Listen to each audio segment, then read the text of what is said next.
पिछले कई दिनों से लद्दाख के हजारों लोग अपनी मांगों को लेकर विरोध प्रदर्शन कर रहे हैं। प्रदर्शन इतना बढ़ गया कि देश के जाने माने शिक्षाविद सोनम वांगचुक ने कई दिनों का आमरण अनशन किया। कई दिनों का आमरण अनशन करने के बाद भी उनका विरोध प्रदर्शन जारी है। तो आइए आज की इस वीडियो में समझते हैं कि सोनम वांगचुक कौन है, लद्दाख के लोगों के क्या क्या मांगे हैं जिसको लेकर वो प्रदर्शन कर रहे हैं। India's Ladakh, hundreds of people have been protesting. At the center of it is a man called Sonam Wangchuk. तो चलिए सबसे पहले समझते हैं सोनम वांगचुक के बारे में। सोनम वांगचुक देश के जाने माने शिक्षाविद, पर्यावरणविद और इंजीनियर हैं। इन्होंने 1988 में सैकमॉल की स्थापना की थी, जिसका पूरा नाम student educational and cultural movement of Ladakh है। इसके कैंपस की एक खासियत है कि यह पूरी तरह से सोलर एनर्जी से चलता है। इसकी सभी ज़रूरतें सोलर एनर्जी की पावर से पूरी होती हैं। सोनम वांगचुक को उनके अच्छे कामों के लिए 2018 में रेमन मैग्सेसे अवार्ड से भी नवाजा गया है। इसके अलावा इन्होंने भारतीय सेना के लिए कई सोलर हीटेड कैंप बनाए हैं जो भारतीय सेना को बहुत लाभ पहुंचा रहे हैं। इतना ही नहीं, 2020 में इन्होंने चाइनीज सामान को बाईकाट करने के लिए एक बड़ा अभियान भी चलाया था। देखिए, लद्दाख के लोग जो मांग कर रहे हैं वो मांग नई नहीं है, बल्कि लद्दाख की यूनियन टेरिटरी बनते ही ऐसी मांगे जो है उठने लगी थी। अभी हम आगे वीडियो में बात करेंगे कि लद्दाख के लोगों की क्या क्या मांगे हैं। इतना ही नहीं, 2019 में बीजेपी ने अपने घोषणा पत्र में लद्दाख को 6वीं अनुसूची में शामिल करने का प्रस्ताव रखा था। अब देखिए 6वीं अनुसूची क्या है, इसके बारे में हम आगे वीडियो में बात करेंगे। जब प्रोटेस्ट शुरू हुआ तो कई लेवल की मीटिंग सरकार और लद्दाख के लोगों के बीच हुई। कई राउंड की मीटिंग होने के बाद भी लेकिन आम सहमति नहीं बन पाई। सरकार की तरफ से पिछले साल दिसंबर में एक समिति का गठन किया गया था, जिसे KDA, जिसे कारगिल डेमोक्रेटिक अलायंस कहते हैं, इन्होंने मिलकर उस समिति को खारिज कर दिया। जब कई मीटिंग होने के बाद भी सहमति नहीं बन पाई तो आखिरकार 6 मार्च को सोनम वांगचुक ने कई दिनों का आमरण अनशन करने की घोषणा की। शिक्षा सुधारवादी सोनम वांगचुक केंद्र शासित प्रदेश लद्दाख के लिए 6ठी अनुसूची के तहत राज्य का दर्जा और संवैधानिक सुरक्षा उपायों की मांग को लेकर 6 मार्च से लेह में भूख हड़ताल पर हैं। तो चलिए अब बात करते हैं कि लद्दाख के लोगों के क्या क्या प्रमुख मांगे हैं।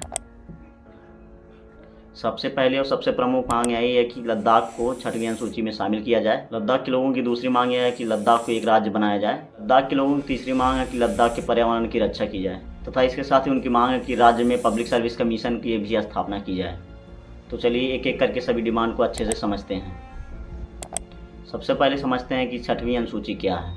देखिए, 6वीं अनुसूची में इस समय मेघालय, त्रिपुरा, असम और मिजोरम राज्य को रखा गया है। जो भी राज्य इस अनुसूची में शामिल होता है उस राज्य के ट्राइबल एरिया के प्रशासन के लिए गवर्नर के द्वारा एक या एक से अधिक डिस्ट्रिक्ट ऑटोनॉमस काउंसिल बनाई जाती है। अब देखिए, एक राज्य में एक से अधिक डिस्ट्रिक्ट ऑटोनॉमस बनाई जा सकती है, जैसा कि असम में 3 डिस्ट्रिक्ट ऑटोनॉमस है, त्रिपुरा में 1, मेघालय में 3 और असम में 3 डिस्ट्रिक्ट ऑटोनॉमस बॉडी है। इसका संचालन डिस्ट्रिक्ट ऑटोनॉमस काउंसिल करती है, जिसमें 30 सदस्य होते हैं, जिसमें से 4 गवर्नर द्वारा अपॉइंट किए जाते हैं और 26 लोगों का मतदान द्वारा चुना जाता है।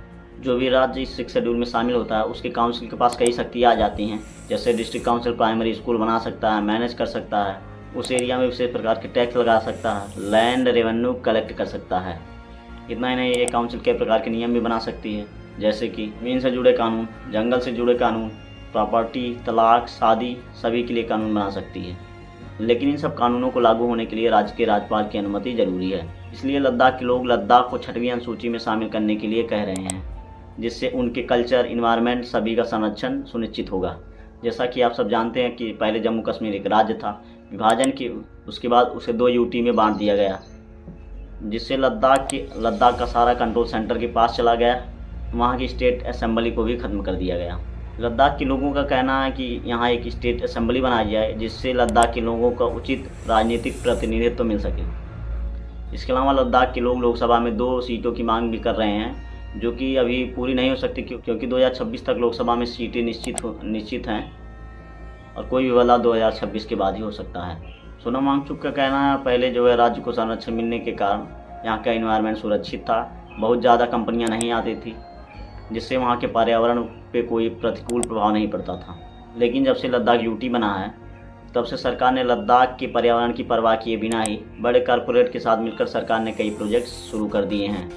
जैसा कि कई मीडिया रिपोर्टों में पता चला है कि सरकार के कई प्रोजेक्ट या तो प्रोग्रेस में हैं या तो उन पे काम चालू होने वाला है। जैसे पूविका वैली में ONGC द्वारा जियो थर्मल पावर प्लांट सेट किया जाना।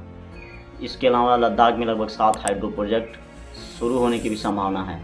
इतना ही नहीं, 157 एकड़ वनों की भी कटाई हो रही है, जिससे लद्दाख में इलेक्ट्रिक ट्रांसमिशन लाइन बन सके। लद्दाख के लोगों का कहना है कि वहाँ के रिसोर्सेज का अंधाधुंध दोहन हो रहा है। सोनम वांगचुक ने एक बात और कही कि लद्दाख के लिए अनरेगुलेटेड टूरिज्म भी बहुत बड़ा खतरा है। उन्होंने कहा कि यहाँ का एरिया इतना सेंसिटिव है कि वो लेडेड टूरिज्म वो बर्दाश्त नहीं कर सकता है। लद्दाख के लोगों की चौथी मांग यह है कि वहाँ पर पब्लिक सर्विस कमीशन की स्थापना की जाए, जिससे समय समय पर भर्तियाँ निकाली जाएँ, उसकी अधिसूचना जारी की जाए और युवाओं को बेहतर रोजगार मिल सके और लद्दाख के लोगों को कहीं बाहर ना जाना पड़े। धन्यवाद।